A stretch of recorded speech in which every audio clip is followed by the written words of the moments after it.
सभी दोस्तों को नमस्कार। आप सभी का स्वागत है हिंदी अड्डा यूट्यूब चैनल पर। आप सभी को पता है कि इस चैनल पर आपके लिए बिल्कुल निःशुल्क समीक्षा अधिकारी के लिए सामान्य हिंदी का बैच चलाया जा रहा है। जीएस के ऊपर कार्य कर रहे हैं और करंट अफेयर्स पढ़ा चुके हैं। फिर से नया आएगा तो फिर से पढ़ाया जाएगा। अब बात आती है समीक्षा अधिकारी मुख्य परीक्षा की, तो बहुत से लोगों की डिमांड थी कमेंट के माध्यम से कि सर प्री के साथ साथ मुख्य परीक्षा पर भी फोकस करिए। तो हमने भी सोचा बिल्कुल सही तरीका है, क्योंकि अभी प्रारंभिक परीक्षा का कुछ डेट पता आता नहीं है, मुख्य परीक्षा का भी नहीं है। इसका पॉजिटिव पॉइंट ये है कि आप लोगों के पास पर्याप्त समय है। इस वक्त आप अच्छे से तैयारी कर सकते हैं। मुख्य परीक्षा के साथ साथ प्रारंभिक परीक्षा पर भी फोकस करिए। तो शुरुआत करते हैं आज पत्र लेखन से। पत्र लेखन बहुत ही इंपॉर्टेंट है, क्योंकि 3 लेटर पूछे जाते हैं जो 8 त्रिक 24 24 नंबर के होते हैं।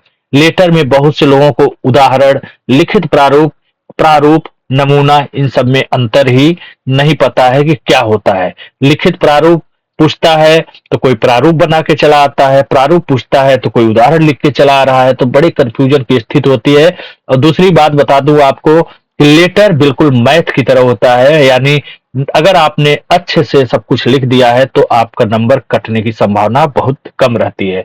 और आपने गलत लिखा तो इसमें आपको 0 नंबर भी मिल सकता है, और थोड़ा ज्यादा कम गलत है तो आपको 4 से 5 नंबर भी मिलते हैं। लेकिन आपने अच्छे ढंग से लिख दिया है तो इस 8 में 7 नंबर तो कहीं नहीं गया है। और अगर आपने परफेक्ट पूरा लिख दिया तो कटने का कोई नंबर सवाल नहीं, 8 का 8 पूरा नंबर मिल जाएगा। बशर्ते कि आपको सही पता होना चाहिए, कहाँ पत्र संख्या होना चाहिए, कहाँ महोदय होना चाहिए, आदि आदि के बारे में आगे बात करेंगे।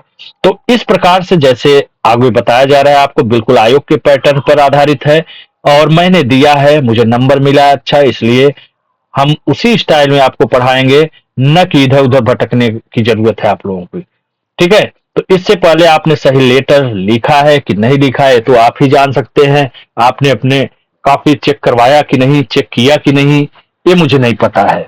लेकिन आज के क्लास को देखने के बाद आपका पत्र गलत नहीं होना चाहिए। कहीं भी मत भटकिएगा। किताब की जरूरत होगी तो वो भी बताइएगा, मैं बता दूंगा। पाठ्यक्रम की बात करें आरओ आरओ की, तो आप सभी को पता है प्रारंभिक परीक्षा में जीएस होता है 140 प्रश्न, 140 नंबर। उसी तरह सामान्य हिंदी के कुल 6 टॉपिक हैं। अच्छे से आप लोगों को पता है 10-10 प्रश्न पूछे जाते हैं, कुल 60 नंबर के होते हैं। यहाँ पर अगर आप 140 प्लस कर लेते हैं तो आपका प्री बिल्कुल कंफर्म है। उसके बाद बात आती है मुख्य परीक्षा की। मुख्य परीक्षा में कुल 4 पेपर होते हैं, जिसमें पहला बिल्कुल प्रारंभिक परीक्षा जैसा सामान्य अध्ययन होता है, प्रश्न 120 हो जाते हैं, नंबर भी 120 हो जाते हैं। दूसरा पेपर होता है सामान्य हिंदी एवं आलेखन। इसके तहत खंड 1 में परंपरागत में आता है, पहला प्रश्न रहता है, एक गद्यांश दिया होता है जिसका आपको शीर्षक लिखना होता है, सारांश लिखना होता है और 3 रेखांकित अंशों की व्याख्या करना होता है। कुल मिलाकर के 21 नंबर का होता है। 3 रेखांकित अंशों की बात करें तो 4 3 12, 4 गुणे 3 12 नंबर का होता है। सारांश ऐसे होता है, शीर्षक कुल 21 नंबर के होते हैं। दूसरा प्रश्न आता है, दिए हुए सरकारी पत्र, एक सरकारी पत्र ऑलरेडी आपके पेपर में छपा रहता है, उसी को सारणी रूप में लिखना होता है, 15 नंबर का होता है। इसे हम कल के क्लास में पढ़ाएंगे मैं। ठीक है, बात करते हैं पत्राचार की। तो यहाँ पर मुख्य फोकस हमें आज करना है, ये है आपका पत्राचार। यहाँ से उदाहरण तो कई दिए हैं। देखिए, शासकीय पत्र जिसे सरकारी पत्र कहते हैं, फिर अर्धशासकीय है, कार्यालय आदेश, ज्ञाप, परिपत्र, विज्ञप्ति, टिप्पण, प्रतिवेदन, अनुस्मारक। इनमें से कोई भी आपको 3 लेटर पूछा जा सकता है, तो आपको तैयार रहना होगा। और इसमें 8 कर देंगे तो यही 24 नंबर आ जा रहा है। चौथा है अंग्रेजी से हिंदी, हिंदी से अंग्रेजी के प्रशासनिक एवं वाणिज्यिक शब्दावली 20 नंबर के होते हैं, इनको करना होता है। फिर लोकोक्ति मुहावरा 5 होता है 10 नंबर का। कंप्यूटर ज्ञान भी 10 नंबर का होता है। ठीक है, बाकी ये सब आप खंड 2 में सामान्य हिंदी का एक पेपर दिया जाता है, 60 नंबर का होता है। टॉपिक पर्यायवाची हट जाता है, 5 हो जाते हैं, 2-2 नंबर के एक प्रश्न, 6 गुणे 2 हो जाता है। फिर आता है निबंध। निबंध में आपको 3 खंड दिए जाते हैं, 3 निबंध इनमें से चुन के लिखा जाता है। आज सरकारी पत्र की है तो बात करते हैं सरकारी पत्र की। आपको मैं दिखाता हूं सरकारी पत्र की परिभाषा क्या होता है। थोड़ा सा लंबा है, लंबा जानबूझ के लिखा गया है कि थोड़ा लंबा तैयार करेंगे तो हो सकता है कि इसमें से कुछ चीजें आप भूल जाएं, तो कम से कम 3-4 लाइन तो लिख ही लें। तो परिभाषा क्या होता है? शासकीय या सरकारी पत्र वे पत्र होते हैं जिनका प्रयोग व्यक्तिगत न होकर केवल केवल सरकारी कार्यालयों तक सीमित रहता है। दूसरे शब्दों में, शासकीय पत्र आलेखन का वह औपचारिक प्रारूप होता है जिसमें सरकार के किसी एक कार्यालय से दूसरे कार्यालय या एक पद से दूसरे पद को किसी शासकीय नीतियों, निर्णयों, आदेशों, निर्देशों अथवा सूचनाओं इत्यादि के सापेक्षिक पत्र व्यवहार किया जाता है। ये है परिभाषा। इसके साथ साथ कभी कभी विशेषताएं भी पूछ ली जाती हैं। विशेषताएं हमने 7-8 दे रखा है, आप लोग देख सकते हैं। समय जैसा रहे उसी हिसाब से आप 5 कर लीजिए, 7 कर लीजिए, 4 कर लीजिए, 5 से तो कम नहीं करना चाहिए फिलहाल। पहला जैसे है, इसका उद्गम सदैव किसी शासकीय पद से होता है, एक लाइन में तैयार। इसका यह सदैव पद से पद को प्रेषित किया जाता है। इसका संचालन द्वि या आयामी अर्थात कनिष्ठ से वरिष्ठ और वरिष्ठ से कनिष्ठ की ओर होता है। इसकी भाषा सदैव सटीक, सार्वगर्भिक, रूढ़ व औपचारिक होती है, जिसमें किसी भी प्रकार के व्यक्तिगत भावों के लिए स्थान नहीं होता। चौथा है, इसे तटस्थ भाव से अन्य पुरुष शैली में लिखा जाता है। पांचवी विशेषता, इसका प्रारूप सदैव नियत व औपचारिक होता है, जिसे सरकार के अधिकृत मुद्रणालय द्वारा सभी विभागों में यथा समय उपलब्ध करा दिया जाता है। छठा है, पत्र का संबोधन सदैव पद के सापेक्षिक नियत व औपचारिक होता है। संबोधन में शब्दावली सामान्यतः महोदय लिखी जाती है। इस पत्र के समापन में किसी खास शब्दावली का व्यवहार कदापि नहीं किया जाता। सरकारी गजट में इसका प्रकाशन अनिवार्य होता है। ये 8 पॉइंट हो गया है। आपको 5 तो कम से कम लिखना होगा, मुख्य इसमें अपने हिसाब से छाट लीजिए, अपना 5 कम से कम लिख दीजिए। बात करते हैं महत्व की, सरकारी पत्र के महत्व की। तो महत्व तो जल्दी पूछता नहीं, फिर भी आप लोग एक नजर देख सकते हैं। बाय द वे महत्व पूछ देता है तो ध्यान रखिएगा। लोकतांत्रिक शासन पद्धति में शासकीय जनदायित्व को सुरक्षित करने की दृष्टि से शासकीय कार्य व्यवहार की जानकारी सर्वसाधारण के समक्ष रखना अनिवार्य होता है। इससे शासकीय कार्यों में पारदर्शिता व उत्तरदायित्व का समावेश होता है।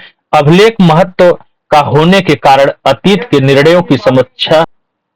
निर्णयों की समीक्षा, पुनरावलोकन, वर्तमान निर्णयों के आधार पर मंच तथा भावी निर्णयों के पथ प्रदर्शक होने की दृष्टि से इन पत्रों का विशेष महत्व होता है।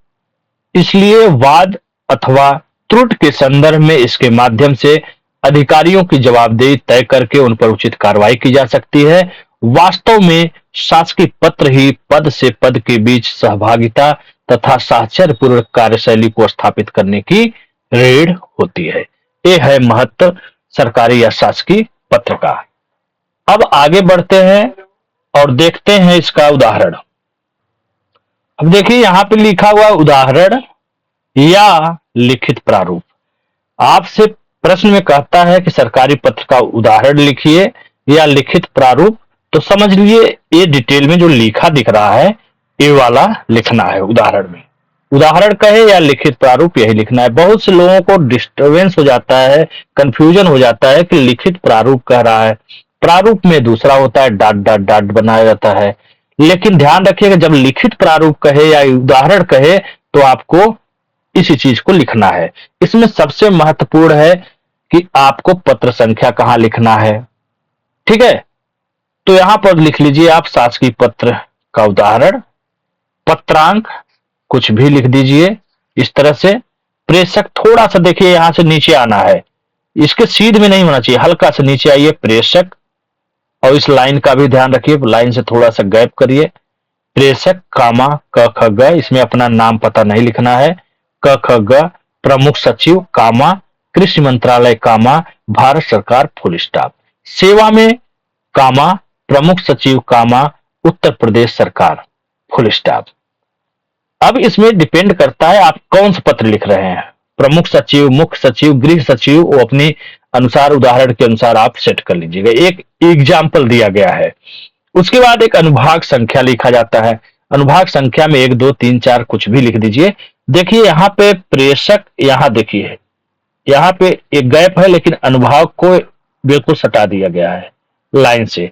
तो इसको लाइन से सटा कर लिखिए अनुभाग। इसी के बिल्कुल ठीक सामने स्थान में नई दिल्ली, कामा दिनांक जो हो वो आप लिख लीजिए। अब 24 में लिख रहे हैं तो 2024 कर दीजिए, दिनांक कुछ भी कर दीजिए। उसके बाद आता है विषय। विषय का लाइन देखिए यहां से इसके साथ मिल रहा है, सॉरी 1 मिनट टेढ़ा हो गया थोड़ा सा।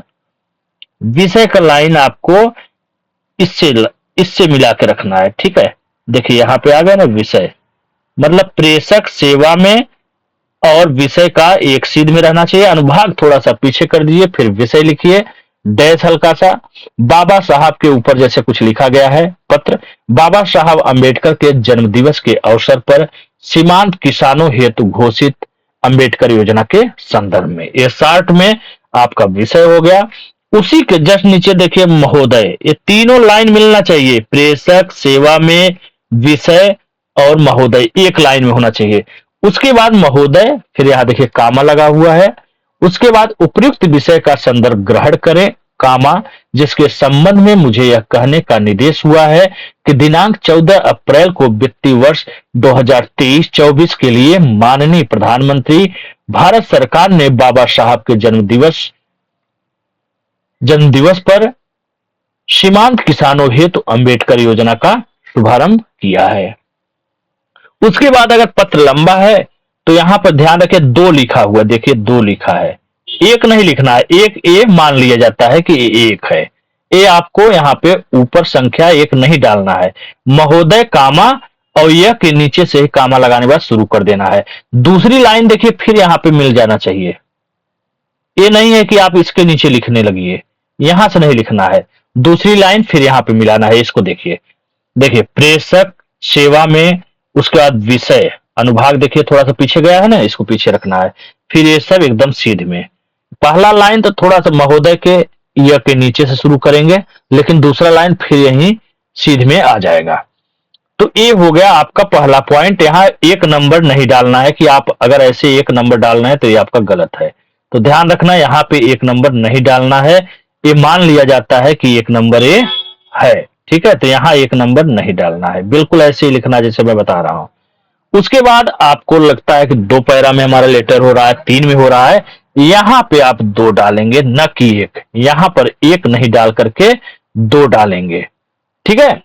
2, इस संबंध में उत्तर प्रदेश के समस्त जिलाधिकारियों को आपके स्तर से शीघ्र सूचना प्रेषित कर जिलेवार सीमांत किसानों की सूची यथाशीघ्र तैयार करवाकर कृषि मंत्रालय को प्रेषित करने हेतु निर्देशित करें।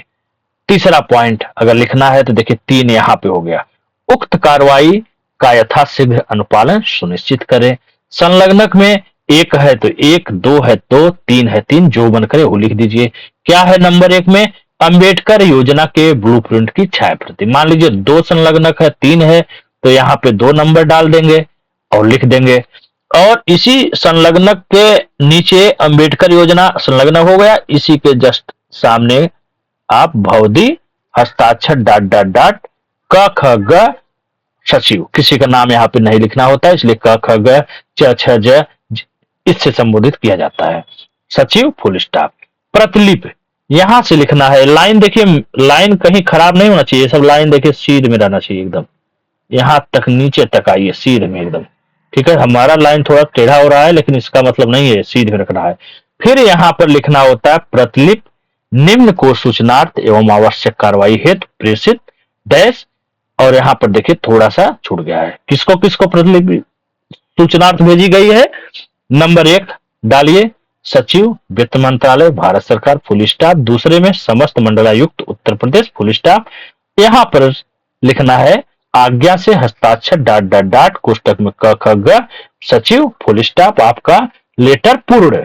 अब ये मत सोचिएगा कि एक पेज में नहीं हो पाया है तो दूसरे में नंबर देगा कि नहीं, ऐसा नहीं है। आयोग पर्याप्त आपको पेज देता है, तो आपका 1 में हो जा रहा है तो अच्छी बात है, छोटा लेटर है तो 1 में कर लीजिए, नहीं है तो दूसरे पेज में भी जा रहा है तो उसका टेंशन लेने की जरूरत नहीं है, ठीक है। और इससे इधर उधर मत करिएगा, बिल्कुल एकदम फिक्स रहिएगा। और इससे संबंधित आगे और पत्र मैं बताऊंगा। थोड़ा सा हल्का सा डिफरेंस होता है, उसके बारे में बात करेंगे। कौन से पत्र में कितना डिफरेंस होता है, उन सबको मैं सीरियल से पढ़ाऊंगा। जैसे शासकीय पत्र या सरकारी पत्र है, इसके बाद मैं पढ़ाऊंगा आपको परिपत्र, क्योंकि परिपत्र और सरकारी पत्र में जरा सा अंतर है, बिल्कुल हल्का सा अंतर है, इसलिए इन दोनों को साथ में पढ़ाऊंगा। अर्धशासकीय पत्र बिल्कुल अलग है, तो तीसरे नंबर पे मैं अर्धशासकीय पत्र रखूंगा। तो ध्यान रखिए, सरकारी पत्र, शासकीय पत्र, उसके बाद जब मैं आपको बताऊंगा परिपत्र कैसे लिखना है, तो वहां पे क्या अंतर है, कहां पे अंतर है, कितना अंतर है, उसका आप लोग ध्यान रखिएगा। अब बात आती है आयोग पैटर्न या सरकारी पत्र का प्रूफ देखने की। तो देखिए, समय समय पर सरकार भी निकाला करती है सरकारी पत्र, आयोग से भी निकलता रहता है, उसको आप देख लीजिए। लेकिन एक बात और ध्यान रखिएगा, पत्र जो डिमांड करता है आयोग बिल्कुल परफेक्ट करता है। वो लोग जो निकालते हैं तो थोड़ा सा उनका 19-20 हो सकता है, वो अलग मुद्दा है, लेकिन आपका एकदम परफेक्ट होना चाहिए, और परफेक्ट जो लेटर होना चाहिए वो आपके सामने रखा हुआ है। बिल्कुल इसी तरह लेटर होना चाहिए, तब जाकर के आपको नंबर मिलेगा, और भटकिएगा मत इधर उधर। ठीक है, ये हो गया उदाहरण या लिखित प्रारूप। उदाहरण कहे या कहे लिखित प्रारूप, लिखित प्रारूप या कहे लिखित प्रारूप, तो आपको यही उत्तर देना है। ठीक है, अब बात करते हैं प्रारूप या प्रारूप की रूपरेखा। ऐसे शब्द इस्तेमाल करता है कि किसी सरकारी पत्र का या शासकीय पत्र का प्रारूप बनाइए, लिखिए, या प्रारूप की रूपरेखा प्रस्तुत कीजिए। तो ये दोनों ही शब्दावली का प्रयोग करता है। तो आपको इस तरह लिखना है। अब यहाँ पे पत्र संख्या या पत्रांक, ध्यान रखिएगा, यहाँ पे इस पर फोकस मत करिएगा। चाहे आप यहाँ पे पत्रांक लिख दीजिए, चाहे पत्र संख्या लिख दीजिए, कोई फर्क नहीं पड़ता है। ठीक है, पत्रांक थोड़ा सा शार्ट पड़ता है तो लिख देते हैं लोग। तो कहने का मतलब है, अब प्रारूप की बात है, शासकीय पत्र का प्रारूप यहाँ आपने हेडिंग टाइप का डाल दिया। अब देखिए इसमें क्या है, पत्र संख्या आवलिक पत्रांक लिखा है, यानी दोनों में से कोई एक लिख करके पत्र संख्या। भाई प्रारूप बनाना है आपको, तो कोई अंक संख्या नहीं लिखना है, आपको dot dot dot dot dot ऐसे ऐसे आपको बना देना है, इसके बाहर मत कर देना डॉट डॉट। ठीक है, इसी के अंदर, इस लाइन के अंदर आयोग का कापी है, लेकिन ऐसे ऐसे मत कर देना। ठीक है, ये वाला पॉइंट बिंदी वाला रहना चाहिए। ठीक है, बिंदी रहना चाहिए। उसके बाद देखिए यहाँ पे पत्र संख्या हो गया, फिर देखिए यहाँ पे हल्का सा, इसके सीध में बिल्कुल पूरा नहीं है, हल्का सा नीचे है। फिर आप उसी तरह से जैसे ऊपर मैंने बताया, हल्का सा लाइन से एक अक्षर के बराबर छोड़ दीजिए, प्रेषक लिखिए, कामा, फिर क के नीचे से नाम, बिंदी बिंदी बिंदी बनाना है, ऐसे ऐसे ऐसे ऐसे ऐसे, फिर कामा, ऐसे ऐसे कहीं नहीं बनाना है, एक गलत होता है। ठीक है, बिंदी बनाना है। फिर लिखना है पदनाम, फिर डॉट डॉट डॉट कामा, फिर शासकीय पता। शासकीय लंबा लिखने की जरूरत नहीं है, शॉर्ट में लिख दिए, शासकीय बिंदी लगा लीजिए, पता डॉट डॉट, यहाँ पे फुल स्टॉप हो जाएगा। ठीक है, उसके बाद देखिए फिर प्रेषक के जस्ट नीचे एकदम प से मिलाते हुए सेवा में, कामा, पद नीचे डॉट डॉट डॉट बिंदी बिंदी, कामा, शासकीय पता डॉट डॉट फुल स्टॉप। फिर देखिए आ गया अनुभाग। अनुभाग को थोड़ा सा पीछे करके लाइन से सटा के कर लीजिए, और बाकी इन चीजों को साथ रखना है, पूरा ऊपर से नीचे तक सब साथ रखना है। बस अनुभाग का एक अक्षर हटाना है, डैश डॉट डॉट डॉट कर दिए, दिनांक, कामा, स्थान। ठीक, बिंदी रहेगा, बिंदी ये वाला नहीं रहेगा। ठीक है, फिर यहाँ पे आप सेवा के नीचे से विषय, dash dot dot dot dot dot बिंदी बना करके चले जाइए, फुल स्टॉप। फिर नीचे आ गया महोदय, कामा, उपयुक्त विषय में मुझे यह कहने का निर्देश हुआ है कि, आगे का मुझे नहीं पता, एक लाइन लिख दीजिए, देखने में अच्छा लगेगा। ठीक है, उपयुक्त विषय में मुझे यह कहने का निर्देश हुआ है कि, एक लाइन हो गया, बिंदी बिंदी बिंदी बिंदी बिंदी बिंदी बिंदी, दो डैश, देखिए ये गलत हो जा रहा है, ये नहीं होना चाहिए। ठीक है, बिंदी ही होना चाहिए, बिंदी, ऐसे ऐसे ऐसे ऐसे ऐसे ऐसे, बिंदी बिंदी डॉट डॉट डॉट डॉट करते हुए ला करके यहाँ पे फुल स्टॉप कर दीजिए। ठीक है, नंबर 2 डाल दीजिए यहाँ पे भाई। ठीक है, नंबर 2 यहाँ डाल दीजिए।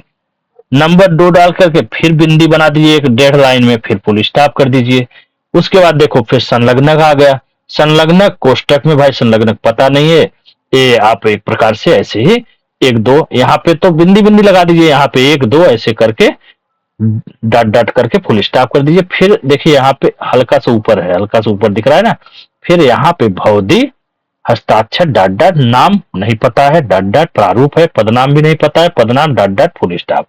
फिर भाई प्रतिलिप निम्न को सूचनार्थ एवं आवश्यक कार्रवाई हेतु प्रेषित, इतना तो लिखा ही जाता है, इसको तो लिखना ही है। एक नहीं पता है, आप एक एग्जाम्पल दे रहे हैं, 2 लिखकर डॉट डॉट फुल स्टॉप, आज्ञा से हस्ताक्षर डॉट डॉट डॉट, नाम कोष्टक में डॉट डॉट डॉट, पदनाम डॉट डॉट फुल स्टॉप। ये हो गया आपका प्रारूप। ठीक है, प्रारूप लिखित प्रारूप नहीं, केवल प्रारूप या प्रारूप की रूपरेखा। और ये हो गया आपका परिभाषा वगैरह तो मैंने बता ही दिया। सिलेबस को छोड़िए, शासकीय पत्र का यहाँ हेडिंग डालिए, परिभाषा लिखिए बढ़िया से, 5-6 लाइन याद करिए, 1-2 लाइन भूल भी गया तब भी आपका काम हो जाएगा। विशेषताएं 7-8 तैयार करिए, 5 याद रहेगा तब भी काम हो जाएगा आपका। महत्व जल्दी पूछता नहीं, एक सरसरी निगाहों में पढ़ लीजिएगा, थोड़ा सा ध्यान रहेगा तो लिख दीजिएगा, बाय द वे पूछ देता है तो। फिर शासकीय पत्र का ये उदाहरण या लिखित प्रारूप कहेगा तो आप पूरा लिखित रूप देंगे। अगर आपसे कहेगा कि नहीं मुझे प्रारूप चाहिए या प्रारूप की रूपरेखा चाहिए तो आप ऐसे कर दीजिएगा। ठीक है, चलिए अगले लेटर मिलते हैं, और कोई भी कंफ्यूजन हो तो आप लोग हमें कमेंट करिएगा या फोन करिएगा, हाजिर हैं हम आपके लिए। बाकी दोस्तों के बीच शेयर करते रहिए, इस चैनल को आगे बढ़ाते रहिए, मैं जितना ज्यादा खुश रहूंगा उतना ही आपके लिए मेहनत करूंगा। ठीक है, जय हिंद, जय भारत।